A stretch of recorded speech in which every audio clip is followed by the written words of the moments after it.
सबसे पहले नमस्ते प्रणाम। और इसमें गुनहगार देखिए ना मैं हूँ और ना ही जनता है और ना ही यहाँ का प्रशासन है। गुनहगार वो है जो परमिशन लिया और परमिशन रद्द होने के बाद भी हमें इन्फॉर्म नहीं किया गया। और मैं यहाँ पे करीब 7 साढ़े 7 बजे मैं बॉर्डर पे आ गया था। सुबह 7 बजे मेरा 11 बजे से कार्यक्रम था, तो मैं सुबह 7 बजे, और जब मेरा कार्यक्रम लिखने की बात थी तो यही गए थे कार्यक्रम लिखवाने को। एक बार दिखा दीजिए, क्या नाम पड़ेगा आपका? मेरा नथु चौधरी नाम है। मेरा नाम नथु चौधरी हो। हाँ, वहाँ खेसाडी भाइ भैयासँग मैंने गएको थिएँ पैसा उहाँलाई पुर्याउनलाई। और मैं कितने बजे आया था यहाँ पे? अंडा चाहिँ वहाँ पे कितना बजे 10 बजे 11 बजे वहाँ पे गए थे खेसाडी भैया को में। नहीं मैं लोग नेपाल कितने बजे एंट्री किए थे? नेपाल यहाँ पे हमको तो कितना 6 बजे 7 बजे हमको सुबह में हम लोग 9 बजे होटल में एंट्री किए हैं। हम नहीं आए तो भैया, हम नहीं थे। ये नहीं था, आपका ही आदमी था ना। अनि त्यसपछि के भयो? उहाँ कतिखेर आइपुग्नु हो यहाँ? उहाँ चाहिँ गएर 7 बजे मेरो साथीले सोद्धाखेरि 7 बजे उहाँ जुन छ हाम्रो यहाँ होटलमा आइसक्नु भएको थियो। अनि त्यसपछि गएर हामीलाई पनि कुनै जानकारी तपाईँलाई गएर यो पुलिस प्रशासनबाट कुनै जानकारी भएन। एक्कासी उहाँले जब गएर तपाईँलाई गएर जुन छ के अरे 12 बजेतिर पनि जुन छ जब गएर आधी मान्छे उहाँको भित्रै सकेपछि गरी तपाईँको जुन छ उहाँहरूको म्युजिसियनहरू अरू विभिन्न मान्छे 15-16 जना भित्रै सकेपछि त्यसपछि हामी एउटा टिकट पनि गएर सुरु गऱ्यौँ। अनि त्यसपछि गएर अब अलिअलि ढिलो हुन थाल्यो। अनि उहाँले बनाउँदाखेरि त्यतिखेरसम्म अब कोरोना कारणले हो के कारणले हो उहाँ त्यसपछि गएर यहाँ पुलिसले घेरेर आएको थियो। त्यसपछि हामी जान नै पाएन। नहीं, हाँ, एक मैं बता रहा हूँ, हिंदी में भी बोलिए प्लीज। हाँ, मुझे समझ में नहीं आ रहा क्या बोल रहे हैं आप। ए हुन्छ। तो आज जो स्टेज यहाँ पर बना हुआ था, आपका प्रोग्राम भी था, तो आपका कौन सा क्या पूरा टीम, कितने आदमी का टीम था, क्या क्या इक्विपमेंट आपका आया हुआ था? 30 लोग थे हम, और हमारे इंस्ट्रूमेंट जो बजाने वाले लोग थे वो थे, और हमारी डांसर ग्रुप की लड़कियां थीं। और सबसे बड़ी बात कि ये लोग जब मेरा कार्यक्रम किए तो इन लोगों ने बताया ही नहीं कि टिकट शो है। टिकट शो का मुझे पता ही नहीं था। मैं जब यहाँ आया, जब ये सारे हंगामा हो गए होने के बाद मुझे पता चला कि टिकट शो था। और उसमें जनता की क्या गलती है? नेपाल की जनता चाहे कहीं की जनता भोली भाली होती है, उसको ये पता नहीं होता है भाई। वो अपने बेटा को प्यार करने, अब मेरे बारे में क्या बोल रही है जनता, किसी के बारे में बोलेगी, क्योंकि उसको हकीकत पता ही नहीं है। तो टिकट शो के नाम पे इन लोगों ने मुझे बुक ही नहीं किया था। और जब इनका परमिशन फेल हुआ, सरकार ने कोविड की वजह से परमिशन इनका रद्द किया, इनको मना किया कि आप कार्यक्रम नहीं कर सकते हैं। आपसे कितना दिन पहले एग्रीमेंट हुआ था यहाँ पर आने का? मेरा तो 5-6 दिन पहले ही ये कार्यक्रम तय हुआ है, राइट ना? 5-6 दिन पहले, और ये लोग 5-6 दिन पहले ही मुझे तय किए। मैंने वीडियो भी बना के 2 दिन पहले वीडियो बनाया था, 16 तारीख को। तो 2 दिन पहले मैंने इनको वीडियो दिया था, तब तक इनको पता चल चुका था। तब तक इनको पता चल चुका था कि परमिशन रद्द है, प्रशासन हमें ये कार्यक्रम नहीं करने देगी। उसके बावजूद भी इन लोगों ने, मैं यहाँ तक आ गया, उसके बावजूद भी ये पूरे दिन टिकट काटते रहे और मुझे पता ही नहीं है कि टिकट कट रहे हैं और टिकट पे ये कार्यक्रम है। और लोगों को सिर्फ गुमराह करते रहे। और उसमें नुकसान ये हुआ कि 4 स्कॉर्पियो लोगों ने जला दिया। इसमें मैं पब्लिक जनता को मैं बिल्कुल दोष नहीं बोलूँगा, क्योंकि इन लोगों ने गुमराह जनता को भी किया और मुझे भी किया। तो आपका कहना है कि जो भी हुआ आयोजक की तरफ से आयोजक अगर मुझे सुबह ही बता दिया होता कि भैया यहाँ परमिशन नहीं है, प्रशासन हम आपको नहीं दे सकते, तो इसमें प्रशासन का भी कोई रोल नहीं है भाई। प्रशासन, अब मैं यहाँ आया 8 बजे 9 बजे मैं पहुँचा। 9 बजे पहुँचने के बाद 10 बजे मैं रेडी होकर बैठ गया। जैसे निकलना चाहा, पूरी प्रशासन पूरे होटल को घेर लिया गया कि आप कार्यक्रम करने जा ही नहीं सकते। तो मैं प्रशासन को तोड़ के तो नहीं जाऊँगा, क्योंकि मैं आउट ऑफ इंडिया हूँ। ये इंडिया तो है नहीं, ये बिहार तो है नहीं, यूपी तो है नहीं। अब प्रशासन बोल रहा है कि आप जा ही नहीं पाओगे, आपको नहीं जाने देंगे हम, क्योंकि वहाँ पे कोई व्यवस्था नहीं है। अगर आपको कुछ हो जाएगा तो भाई उसका जिम्मेदार हम पे आ जाएगा। जो प्रशासन, नेपाल की प्रशासन निकम्मा है, और नेपाल की प्रशासन ने खेसारी लाल यादव को सुरक्षा नहीं दिया, तो हम अपने पे रिस्क नहीं लेंगे, इसलिए आप यहाँ से नहीं जा सकते। और मैं अभी वही कपड़ा पहन के बैठा हूँ सुबह से, अभी खाना तक मैंने नहीं खाया, कि कितने लोगों को प्रॉब्लम हुई होगी। मेरे जितने भी बंदे वहाँ थे, कोई ऐसा आदमी नहीं था जिसको चोट नहीं लगी है, सबको चोट लगी है, क्योंकि पब्लिक को कहीं ना कहीं खेसारी लाल यादव चाहिए था और मैं उसी के लिए आया भी था। इसमें मेरी कोई गलती, आयोजक ने एक शब्द अभी तक, जो मेन आयोजक हैं, अभी तक मिलने नहीं आया मेरे से। क्या नाम है भैया उनका? क्या नाम है उनका? उसका सरवन शरवण जी। शरवण जी अभी तक मिलने तक नहीं आए। पूरा नाम क्या है उनका? किसका? शरवण जी का? सरवने चौधरी है उसका नाम। शरवण चौधरी। तो शरवण चौधरी अभी तक मेरे से मिलने तक नहीं आए। हम लोग सारे लोग अभी तक खाना तक नहीं खाए। सुबह सब लोगों ने नाश्ता करके और कार्यक्रम के लिए जा रहे थे हम लोग। और जनता, अब जनता की नज़र में ये चीज़ें लग रही है कि मैं आया नहीं। अभी आप देख ही रहे हैं ना कि यहाँ पे हैं, ये भी हैं हमारे प्रशासन, यहाँ के प्रशासन भी, हमारे एसपी साहब के जो हमारे प्रशासन के लोग हैं वो भी हैं। ऐसा नहीं है कि मैं गलत हूँ, मैं किसी का काम लेता हूँ तो मैं अपने जीवन में मैं 24 घंटा वर्क करने वाला इंसान हूँ। लेकिन कहीं ना कहीं ये कार्यकर्ता लोगों ने जनता को भी बेवकूफ़ बनाया और मुझे भी बेवकूफ़ बनाया। आज कम से कम 1.5 करोड़ का नुकसान हुआ सिर्फ खेसारी लाल यादव के। 4 स्कॉर्पियो को जला दिया गया। इसमें दोष जनता को मैं कैसे दे सकता हूँ? इसमें दोष तो इनका है। हमारे सारे इंस्ट्रूमेंट तोड़ दिए गए, हमारे लड़कियों को चोट पहुंची, तो इसमें दोष ना उन जनता का है और ना ही हमारा है देखा जाए, और ना ही यहाँ के प्रशासन का है, ना ही सरकार का है। जब सरकार आपको पहले कोविड की वजह से मना कर दिया तो ये कार्यक्रम आपको पहले ही रद्द कर देना चाहिए। जब 2 दिन पहले ही आपकी परमिशन रद्द की गई तो आपको पहले जनता को बता देना चाहिए कि कार्यक्रम, या मुझे ही बोलते कि भाई एक बार लाइव आकर बोल दीजिए ये कार्यक्रम कैंसिल हो गया। जैसे आप अभी कोविड तो नेपाल और इंडिया दोनों तरफ ही एक ओमिक्रॉन का जो एक संक्रमण है एकदम तीव्र रूप में आगे बढ़ रहा है। तो जैसे आप लोग का एग्रीमेंट हुआ उस समय आपने नहीं पूछा था कि मतलब इस ढंग का? देखिए मैं बोला भी था, इन लोगों से बोला भी था कि क्या कोविड का कोई प्रॉब्लम तो नहीं है ना? तो नहीं सर, वहाँ परमिशन हमें मिल गया है। तो जब सरकार परमिशन इनको कार्यक्रम के लिए दे दिया तो मैं भी निश्चिंत हो गया कि हो सकता है कि वहाँ इतनी महामारी नहीं होगी। तो मैं क्लियर हो गया कि जब सरकार का लेटर, मेरे पास प्रशासन का लेटर ऑलरेडी आ गया कि हाँ परमिशन है, कार्यक्रम होगा। इन लोगों ने मुझे यही बोला था कि मेला का कार्यक्रम है, ये नहीं बोला था कि टिकट काट रहे हैं।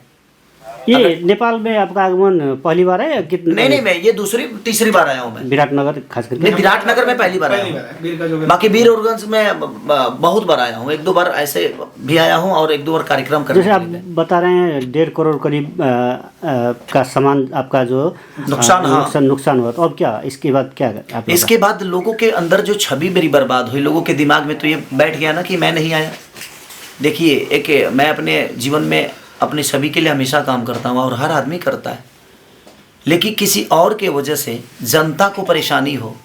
मैं आज तक जनता को परेशान करने वाला कोई काम नहीं किया। मैं मनोरंजन करने वाला आदमी, हमेशा उनको खुशी देने का काम करता हूँ। और आज इन लोगों की वजह से लोगों के नज़र में मेरी छवि खराब हुई। लोगों के नज़र में लगा कि खेसारी लाल यादव आया ही नहीं, जबकि सुबह 7 बजे से मैं होटल पे हूँ, 8 बजे से। अब इससे आपका एक जो फैन फॉलोइंग है उसको भी नहीं, जनता को हकीकत पता चलेगा तो जनता बेवकूफ़ थोड़ी है। और जनता ने जो किया है वो अपने हिसाब से बिल्कुल सही है। मैं कुछ जनता को मैं गलत नहीं बोल सकता, क्योंकि गलत तो इन लोगों ने किया कि इन लोगों ने परमिशन नहीं रहने के बावजूद भी मुझे बताया तक नहीं तो मैं सुबह आया जरूर। मैं बिना कार्यक्रम किए मैं लाइव आ जाता कि प्रशासन की वजह से कार्यक्रम रद्द हो गया है, आप लोग नहीं आइएगा कार्यक्रम में, तो लोग नहीं आते। लेकिन इन लोगों ने बताया ही नहीं। सर उस पर साइन भी करना होगा ना? हाँ, तो वो सारी चीजें हैं। तो और अभी कार्यकर्ता में एक आदमी आया और वो सुबह से मेरे साथ यहाँ पे थे, लेकिन अभी वो गायब हो गए। ये है सुमित जी नाम है उनका, वो भी गए थे, रिसीव करने वही हमें बॉर्डर से हमें अंदर किए। तो मेरी इसमें गलती 1% की नहीं थी। व्हाट्सएप लोकेशन से लेकर हर डिटेल वही दे रहे थे हमें। और ये सुबह 7 बजे भी हमें नहीं बता रहे हैं कि प्रोग्राम कैंसिल हो गया है सर, प्रशासन ने मना कर दिया है, सरकार ने मना कर दिया है। इन लोगों ने गुमराह रखा हमें गुमराह किया कि नहीं आप आइए कार्यक्रम होगा। तो क्षति तो आयोजक ही देगा ना। अब क्षति जो हुआ है गलती इनकी है, इनको तो पूरे जनता का पैसा लौटाना चाहिए। जनता की क्या गलती है भाई? वो तो अपने स्टार को देखने आ रही है, तो इनको पूरे जनता का, नेपाल के जनता के साथ इंसाफ करना चाहिए इनको, क्योंकि गलती इनकी है, इसमें गलती जनता नहीं है और ना ही खेसारी लाल यादव है और ना ही सरकार है, ना ही प्रशासन है। कि जब आपको मना कर दिया गया कि आप ये कार्यक्रम नहीं कर सकते, तो फिर आपने जबरदस्ती जनता को गुमराह क्यों किया, जनता को बेवकूफ़ क्यों बनाया, खेसारी लाल यादव को बताया क्यों नहीं? मैं तो इतना ही कहता ना कि भाई ये कार्यक्रम कैंसिल हो गया, क्योंकि यहाँ पे कोविड के वजह से प्रशासन ने मना कर दिया, सरकार इसकी अनुमति नहीं देती है। मैं लाइव आके लोगों को बोल देता, लोगों को समझा देता, तो टिकट तो नहीं कटाते ना वो। तो आपका यहाँ आने का जो एग्रीमेंट था उसमें कितने में डील हुआ था और कितना पैसा आपको मिल चुका है या मिला? वो अंदर की बातें होती है, उस डील को हम लोगों तक नहीं बता सकते कि क्या बातें हैं क्या नहीं, क्योंकि वो अंदर की बातें हैं कि हम कितना में, हम प्यार में आए हैं कि हम मोहब्बत में आए हैं कि हम 2 रुपये लेकर आए हैं कि हम खर्चा पे आए हैं, वो आपस की बातें होती है। लेकिन अंत में इस घटना के बाद आप क्या अंतिम निचोड़? नहीं, मेरा कहने का मतलब कि जो नुकसान हुआ है अब वो तो कहीं ना कहीं आयोजक कर्ता को ही भरना पड़ेगा, क्योंकि मेरी गलती तो 1% नहीं है। मैं तो रात को निकला हूँ, पटना से रात को निकला मैं, और मैं आ गया, तो मेरी तो गलती है। अगर मैं नहीं आया होता तो शायद मेरी गलती थी, क्या खेसारी लाल यादव नहीं है। तो अब क्या कदम लेंगे आप? जैसे आपका कदम क्या उठाना है, तो अभी तो अब जनता को इंसाफ करना है कि आयोजक कर्ताओं के साथ इनको क्या करना है। मैं कुछ नहीं बोल सकता, मैं तो जनता का प्यारा बच्चा हूँ, मैं इनके लिए ही आया था। नहीं, अपनी तरफ से क्या कर रहे हैं? मैं अपनी तरफ से क्या करूँगा? अब इनको पूरे जनता का पैसा इनको लौटाना चाहिए, मेरा जहाँ तक सवाल है, क्योंकि जनता जो है वो बहुत मेहनत करके अपने बेटे को देखने आई थी, तो और इन लोगों ने उनके साथ धोखा किया, ये मेरे साथ धोखा किए, और मेरा 1.5 करोड़ का नुकसान आज हो गया, कम से कम 1.5 करोड़ का। 4 स्कॉर्पियो को जिंदा जला दिया गया, अब जिंदा ही बोलेंगे उसको, वो खड़ी थी, चलने वाली चीजें थी, और उसको जला दिया गया।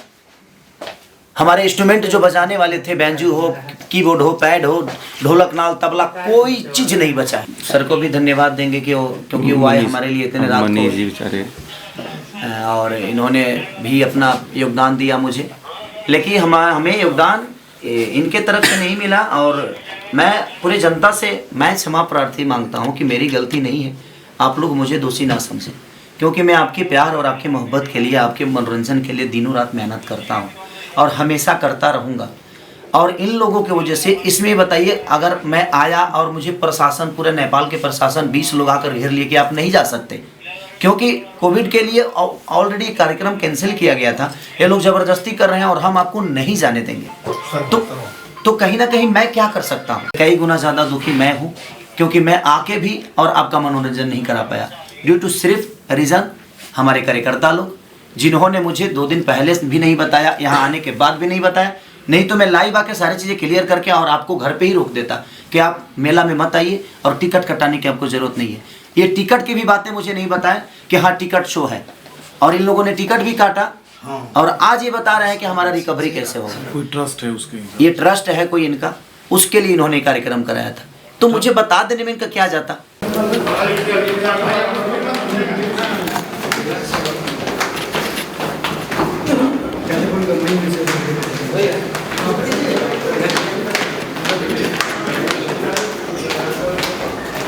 सारे जो भी अपने हैं सबको बोलो,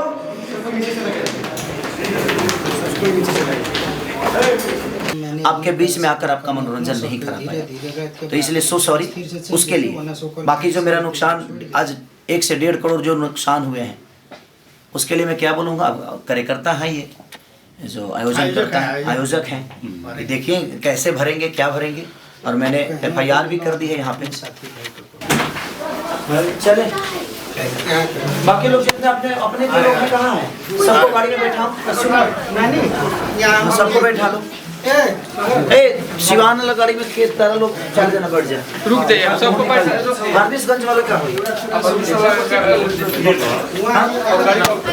तो कैसे करो, वही से बोला ना, कॉल ले लो। पहले सबको शिफ्ट कर लो, कहाँ का पहले हम तो अरे कौन का है? हाँ बैठावा ना सब लोग, चलो बैठावा करके सब निकलने के बाद सब छूट जाइए। हम सर नमस्कार सर, कौन गाड़ी है? एउटा फोटो खिचौँ न।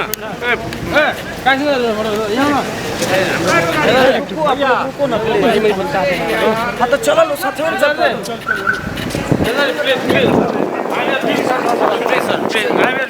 रुकिए पहले साइकिल कर लेंगे। I want to take one photo from here. I am fan, sir, please. Okay. और गाड़ी कहाँ है सर? कौन गाड़ी में जाइएगा आप बैठिए ना बैठिए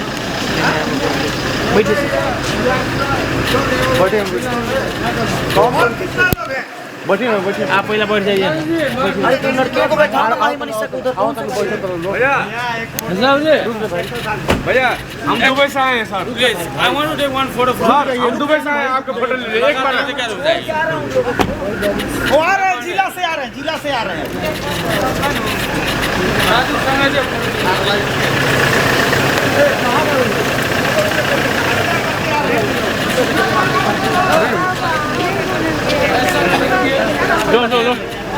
निकालिए निकालिए निकालिए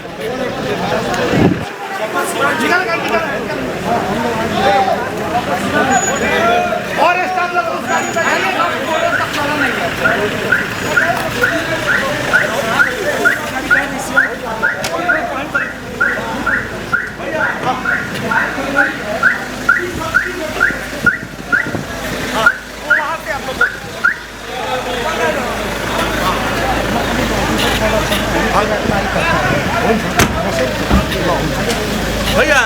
अनि मेरो त पेमेन्ट गरेको छ सर होइन यहाँनिर सर हम दुबई से आ रहे हैं, आपका टिकट काट के आप लोग नहीं सर। अरे यहाँ से मेरा सर हम दुबई से टिकट काट के आ रहे हैं। भाई मैं जिला से छोड़ के आ रहा हूँ यार, क्यों भाई मेरा भाई दारू में एक फोटो भाई मैं आ रहा हूँ जिला से, ड्राइवर ए भरत जिला से आ रहा हूँ। जी सर जी जी वाह आई लव यू हाँ भैया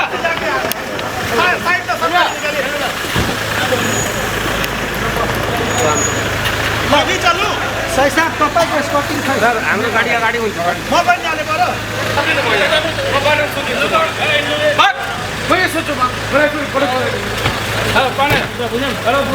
मलाई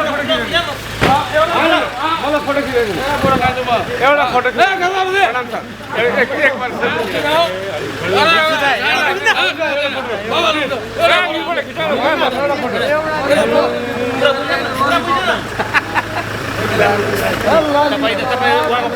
म फ्यान हो त मलाई म सुतिन्छु यहाँ म सुतिन्छु मलाई के भन्छ ल ल गर खेसारी से कम है कैमरा चश्मा है 42,000 का कम है देखो फोटो लेके रहा है सुनिए होटल एशियाटिका आगे उसका बड़ा फैन है हम फोटो के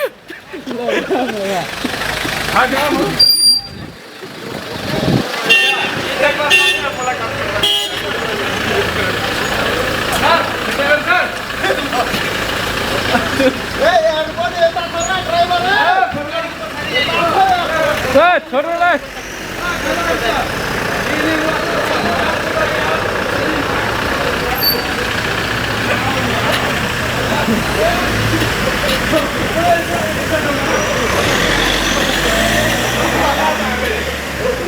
खोजमूलक र तथ्यपरक समाचार तथा स्वस्थ मनोरञ्जनका लागि भिजुअल पोस्टलाई लाइक, सब्स्क्राइब र सेयर गर्नुहोस्।